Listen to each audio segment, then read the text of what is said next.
Okay, gym etiquette, gym rules part 2. So I had a lot of fun doing the first video of gym etiquette, proper gym rules to abide by and follow. So as I was at the gym the other day, I came up with another 10 that we can all practice and abide by to make the gym atmosphere more enjoyable for everybody.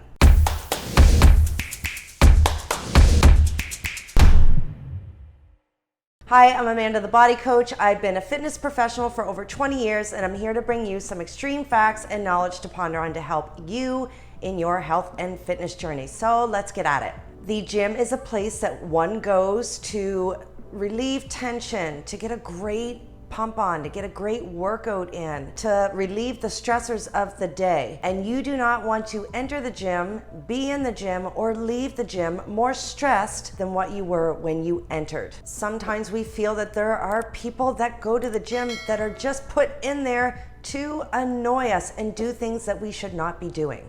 Beginners, intermediate, advanced gym goers, fitness enthusiasts, fitness influencers, fitness professionals. We are all guilty of doing one of these once, twice, too many times. And if you're doing it too many times, check yourself and just start to be a little bit more respectful of other people's time within the gym. So here we go, in no particular order, another of my personal top 10 gym etiquette, gym rules that we all need to strive to do and practice and preach to others. Tip number 1, no eating in the gym. No eating on the gym floor. As a busy fitness professional, I'm chowing down a protein bar, drinking a protein shake, shoving a banana in my mouth, eating something in between clients, but I try to make sure that I'm doing it in the correct area of a gym, not on the gym floor. The gym I currently work at is a great size, but there's not a lot of areas that I can consume food. So I either go outside, I eat in my car, or I'm eating in a specified area that I'm able to, and I'm not throwing people off their game. We have to remember some people are rushing in first thing in the morning. They might be super hungry, didn't get a chance to eat.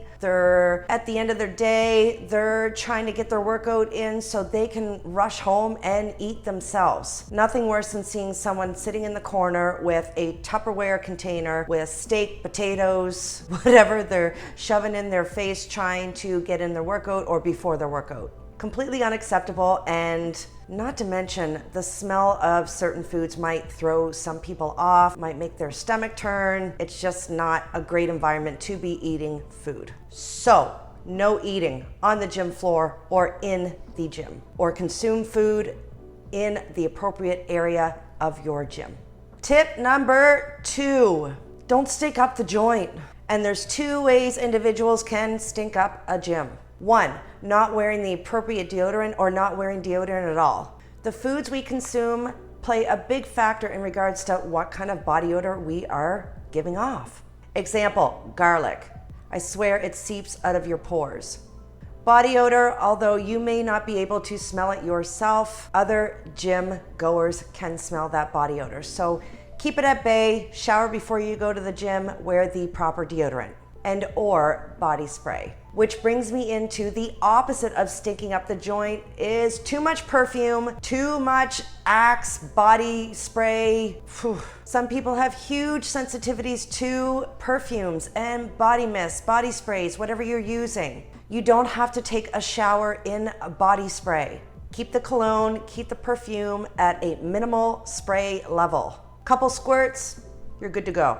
Tip number 3, singing loudly. I love all genres of music. I am known to listen to bagpipes while I'm working out. I'm known to listen to country music while I work out, to the hardest core heavy metal. I am not a professional singer. I do have a nice voice, but I do not sing while I'm working out. 1, my oxygen consumption is used for my workout, not for my vocals. And you could have the most beautiful voice in the gym. You could be the songbird of your generation. It does not matter. Celine Dion, Luther Vandross, Alan Jackson, does not matter. Please keep your singing in your head. Especially a lot of people do not realize when they are practicing their vocals when they're working out. Also, a lot of people don't realize how loud they can be when they are listening to music with their headphones on. So keep the singing for your car, at home, in the shower, or karaoke.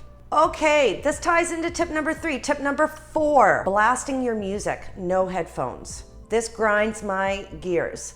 There's usually music at the gym that you are going to that's playing over the speakers throughout the gym. People may not like your particular genre of music you are listening to.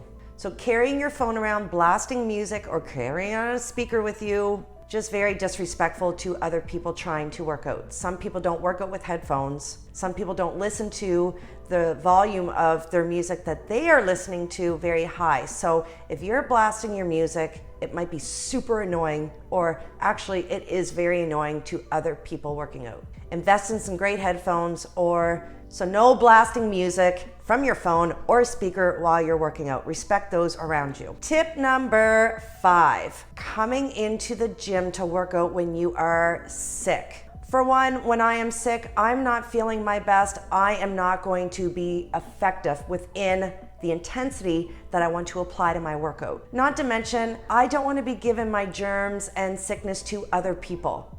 Sneezing, coughing, hacking all over the place. It's just not a great place to be when you're sick. So keep your germs at home, get better, then come in when you feel better and crush out an awesome workout. Plus, when you're sick, no one wants to be around you or talk to you at the gym. Okay, tip number 6, wearing inappropriate clothes.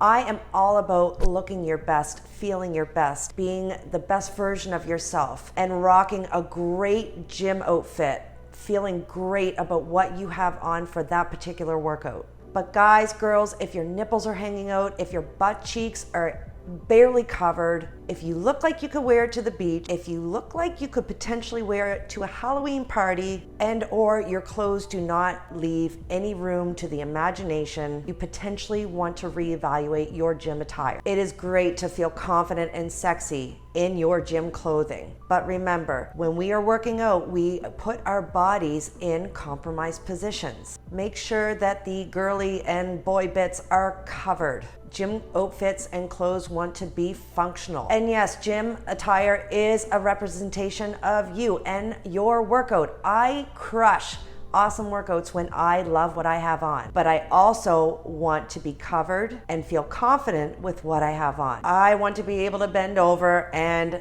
things not fall out, butt cheeks or boobs. Also nowadays, gym attire, the elasticity in it is a little bit more giving. Some of the gym brands are a little see-through, so make sure you do a little check before you're stepping out the door. I don't care if you have earbuds in, if you have headphones on, if you have a Bluetooth in. I don't care. Do not talk on your phone. Especially do not talk on the phone on the speaker mode. It is beyond annoying. No one wants to listen to your conversation. There's a time and a place for a conversation on the phone, and it is definitely not during your workout, and it's definitely not on the gym floor. People conducting conference calls through Zoom Teams. People closing business deals while they're working out on the phone. Super douchey and not cool. If you have to take a call, be courteous and step away from the gym floor. Just step away from the gym altogether. You're detaching yourself from your workout, and this is time for you. If you cannot take an hour or however long the duration of your workout is just for you, restructure your schedule, focus on your workout. It's for you. And this happens, we get calls, whether they be an emergency or whether we were trying to get a hold of someone and we needed to talk to them right there. Stop what you're doing, call them back, send that person a quick text that you'll get back to them when you are done working out. Don't be doing business calls, conference calls, any calls on the gym floor. Tip number 8, creeping people out, staring at people while they're working out. Perfectly normal to lock eyes with an individual throughout your workout. That's fine. We're looking around. I'm a people watcher, but I'm not a creepy people watcher. As a fitness professional, I'm always aware of my surroundings. I know who's behind me, who's in front of me, who's to the sides of me. But a complete stare down for more than 2 seconds, super creepy.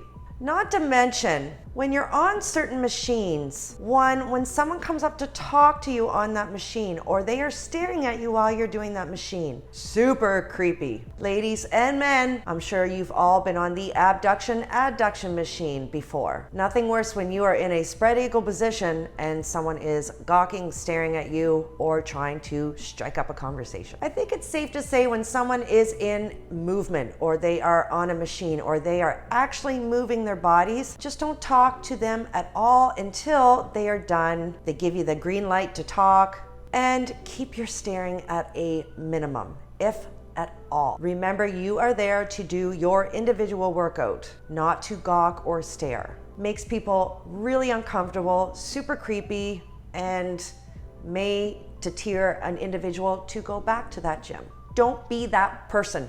Okay, we're moving into tip number 9. This one grinds my gears. An individual could be lifting extremely heavy, one. An individual can be super focused within that movement and is just striving to finish their desired rep range. Then you have someone hovering over you, either waiting for that machine or waiting to talk to you. Step back, give that individual room to finish their move. Don't hover over that individual while they are trying to finish a movement. All right, finishing this off strong. Tip number 10. Giving unsolicited advice or commenting on someone else's workout. This can be handled in so many different measures. Gym goers, you might be really great at what you do within your workout, but that doesn't give you the authority or the right to go and speak to someone in regards to what they are doing. Leave that to the fitness professionals or certified personal trainers and or coaches. Slippery slope with this one too, because unless you see an individual that is going to rip their arm out of their socket or injure themselves, go talk to them. Or maybe go find a personal trainer to help them and give them the advice that they need. Kind of falls into that stay in your own lane. Example, I'm not going to go into a physio clinic and offer every person in the waiting room advice while I'm waiting for my appointment with my physiotherapist. Very unprofessional and disrespectful. And within the commenting on someone else's workout, it's their workout, it's not yours. If you are making fun of them, what they are doing, if you are extremely worried, genuinely worried about what they are doing within their workout, go find a fitness professional that can advise them accordingly. Ooh, I could probably do a tip number 11, but I'll tie this within tip number 10. Within the commenting on someone else's workout, videotaping someone else's workout that could be absolutely ridiculous for the sheer enjoyment of making fun of them. This is disgusting and this needs to stop. There is actual social media platforms and sites that are dedicated just to merely make fun of people doing things wrong. And I hope anyone that's watching this would never do that. It's absolutely disgusting. Ooh, I got mad about that one. Okay, so there are another top 10 tips to practice great gym etiquette and some new potentially gym rules for you to practice and abide by. These have stood out to me many times as a seasoned fitness professional. So I hope that if you do this, that you stop these immediately. I said this in the last video, I'm gonna say this again. When you're in a public place, a gym, working out, remember, you are in a public place, a gym, working out. This is not your personal gym. This is not your personal space. And people are not there to cater to you and your time. People have busy lives. Other people have places to go and things to do. So be aware of your surroundings. Be polite, be respectful, be kind, and be considerate of others. I hope this video helps you be a better gym goer.